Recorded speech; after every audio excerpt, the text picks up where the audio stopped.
Halo Sobat Komsos, jumpa lagi di Lensa Komsos Santa Maria Immaculata Paroki Tarakan. Konten ini membedah buku Kupas Tuntas Perkawinan Katolik yang ditulis oleh Romo Silvester Susianto Budi MSF atau yang kita kenal dengan Romo Peter. Yuk kita saksikan bersama.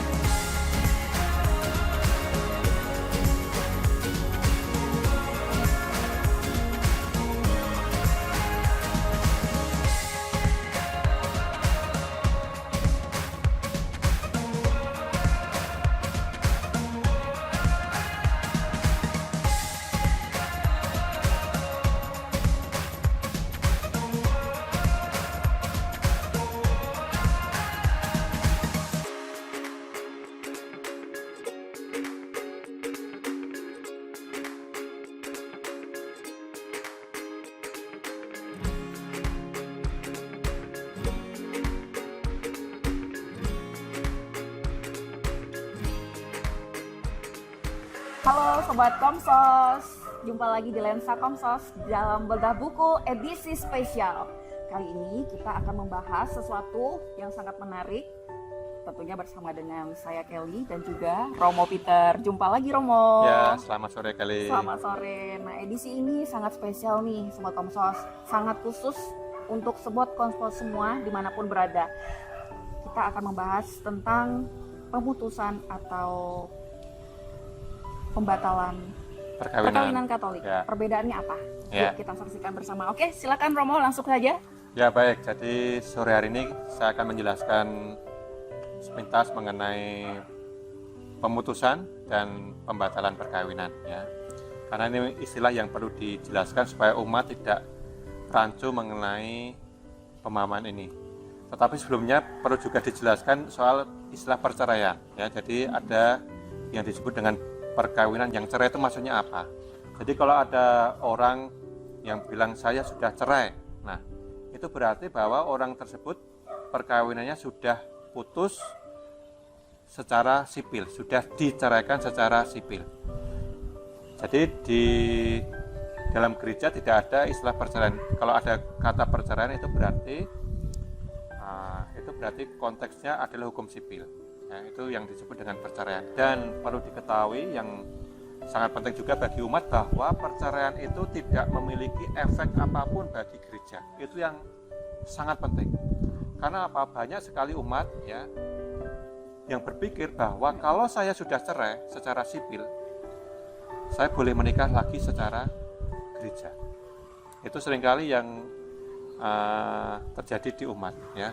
Bahkan karena sudah yakin bahwa saya bisa cerai, ketika saya datang kepada pastor paroki, saya sudah siap semua. Saya sudah pesan resepsi, pesan makanan, pesan hotel, pesan untuk bulan madu dan sebagainya. Karena apa? Saya berpikir saya sudah cerai, maka saya bisa menikah. Padahal ini keliru sama sekali. Ya, jadi yang perlu dipahami oleh umat adalah bahwa perceraian secara sipil tidak memiliki efek apapun bagi gereja. Jadi misalnya saya dulu menikah secara Katolik, kemudian saya cerai, saya tidak bisa menikah lagi secara Katolik. Ya, itu yang perlu dipahami. Termasuk juga misalnya ada orang non Katolik nih ya, saya non Katolik, kamu non Katolik, ya, kemudian menikah di luar gereja secara non Katolik itu, cerai. Kemudian saya mau menikah dengan orang Katolik, itu juga tidak bisa. Meskipun saya non Katolik ya, itu juga tidak bisa. Jadi sekali lagi, surat cerai itu tidak memiliki efek apapun untuk mengurus perkawinan di gereja. Itu yang sangat penting mengenai perceraian. Nah, Romo, sebelum dilanjutin Romo, yang perceraian Katolik ini Romo itu diajukan kemana Romo, pengadilan? Ya, itu biasanya di pengadilan negeri atau di pengadilan agama ya, tetapi gereja tidak ikut campur berkaitan dengan berarti itu. Seperti sama halnya seperti non Katolik ketika mengajukan gugatan perceraian. Betul. Jadi kalau saya orang Katolik mau menikah dengan pasangan yang saya non Katolik, dilihat dulu apakah pasangan saya itu pernah menikah atau belum.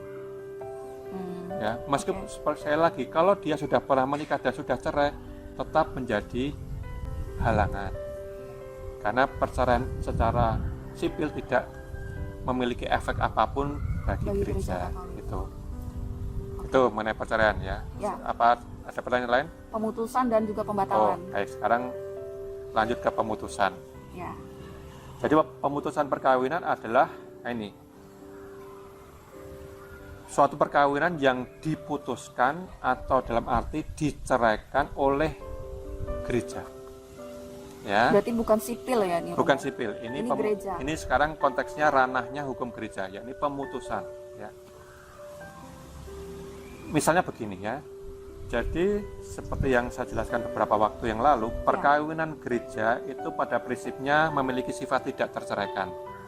Tetapi ada beberapa perkawinan yang bisa diputuskan oleh gereja. Misalnya saya, ya, orang Katolik, dulu menikah dengan pasangan saya beda agama di gereja. Itu perkawinan yang sah, ya, perkawinan yang sah dan tidak terceraikan. Tetapi dalam perjalanan waktu saya kemudian karena ada masalah cerai secara sipil, cerai secara sipil dengan pasangan saya beda agama. Kemudian saya mau menikah lagi. Nah, secara hukum kan saya terkena halangan. Nah, karena saya sudah pernah menikah secara sah di gereja. Supaya saya bisa menikah secara sah lagi untuk kedua kalinya, maka perkawinan saya yang dengan beda agama itu harus diceraikan secara gereja. Nah, diceraikan secara gereja itu artinya apa? Diputuskan oleh gereja. Gitu.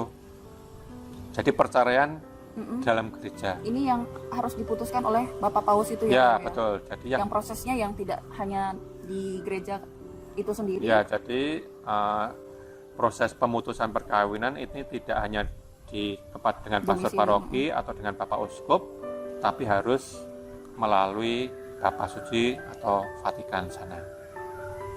Itu yang disebut pemutusan, memutuskan suatu perkawinan yang sah.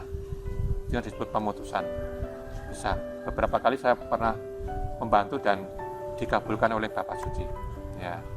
Jadi saya sudah beberapa kali membantu, sudah terbiasa. Sudah terbiasa mau. Ya. Lalu Bapak Sucinya baik juga.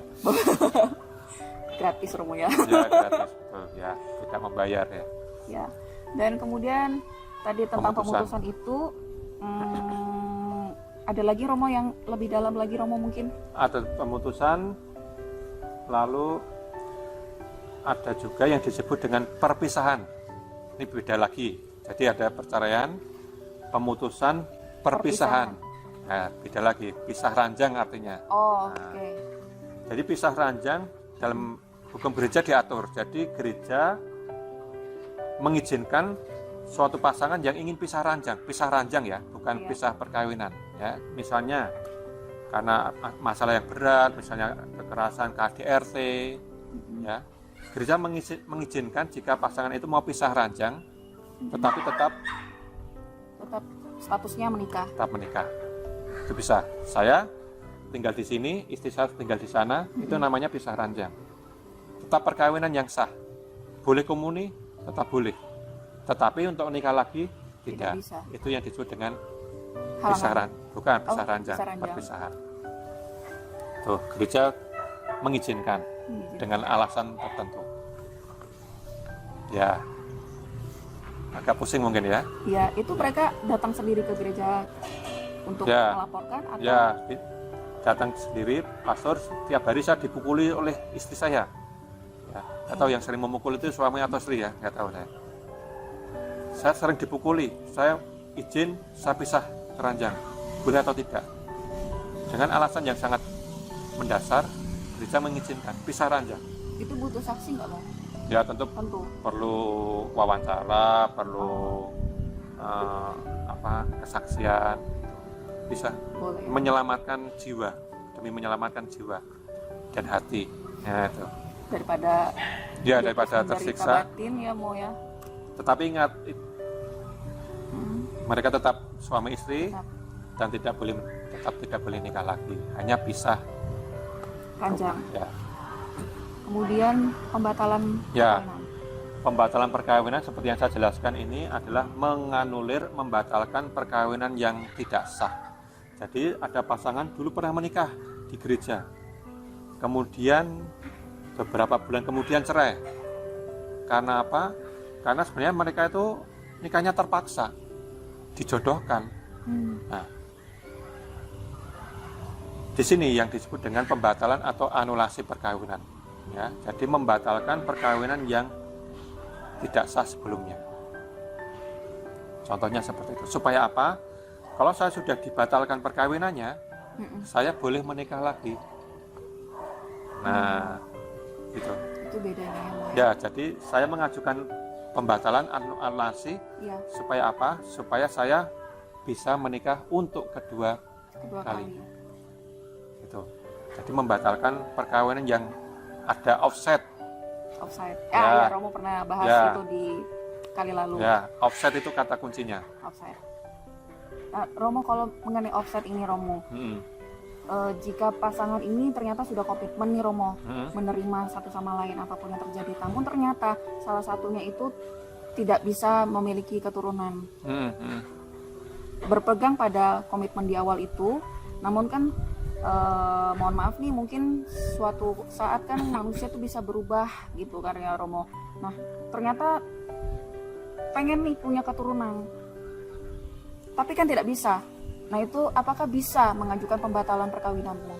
Ya, untuk proses pembatalan perkawinan tentu ada syarat-syaratnya ya. Gereja atau pengadilan gereja akan membantu proses pembatalan perkawinan atau anulasi perkawinan bagi pasangan yang secara resmi sudah berpisah.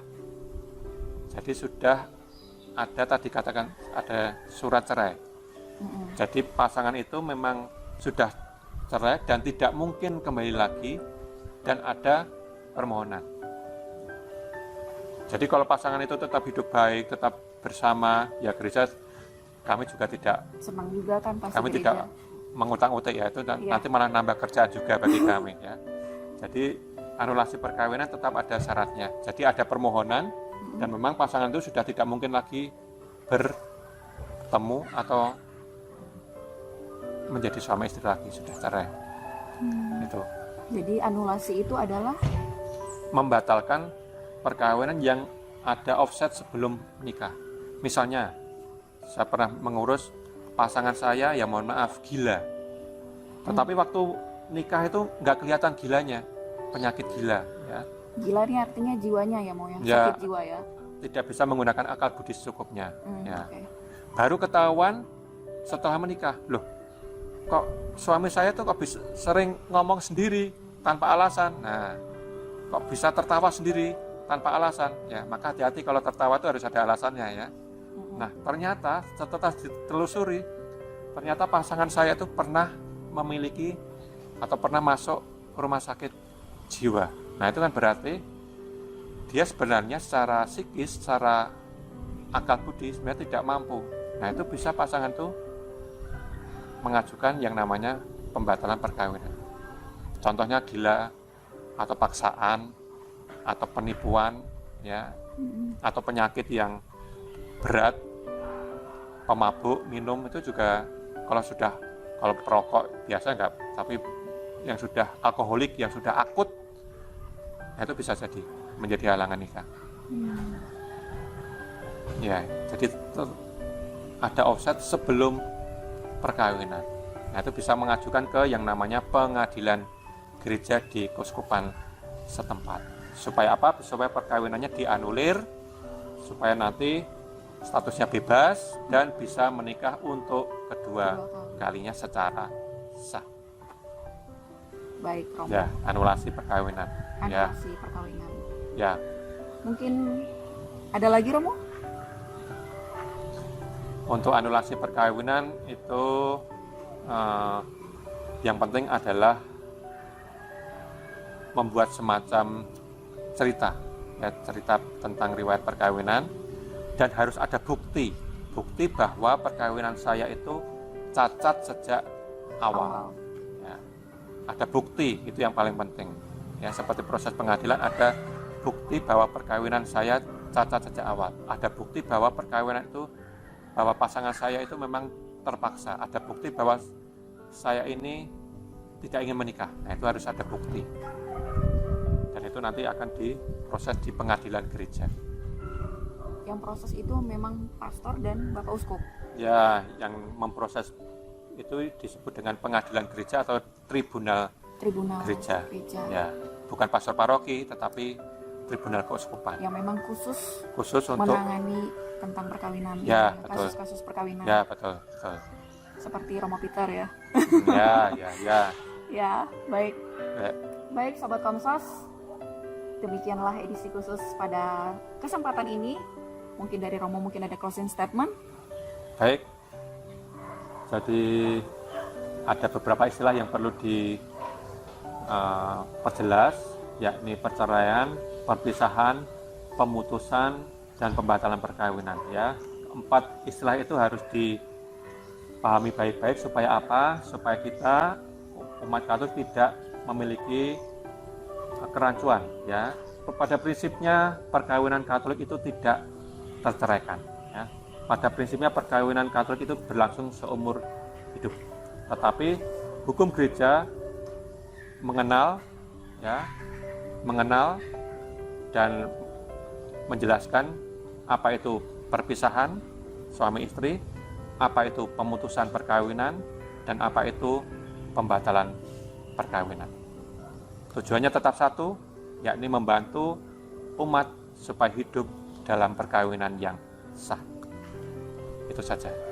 Baik, terima kasih Romo Peter atas kesempatan kepada kami Komsos Santa Maria Immaculata Tarakan yang telah membahas bedah buku Kupas Tuntas Perkawinan Katolik yang telah kita bahas dalam beberapa sesi ini.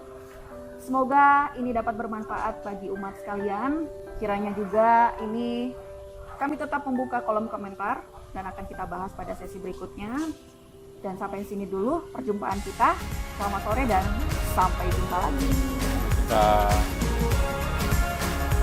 Bagi Sobat Komsos yang ingin bertanya, boleh meninggalkan di kolom komentar atau bisa juga dapat menghubungi di kontak person yang muncul di layar bawah ini. Kami tunggu pertanyaan dari Sobat Komsos semua. Sampai jumpa.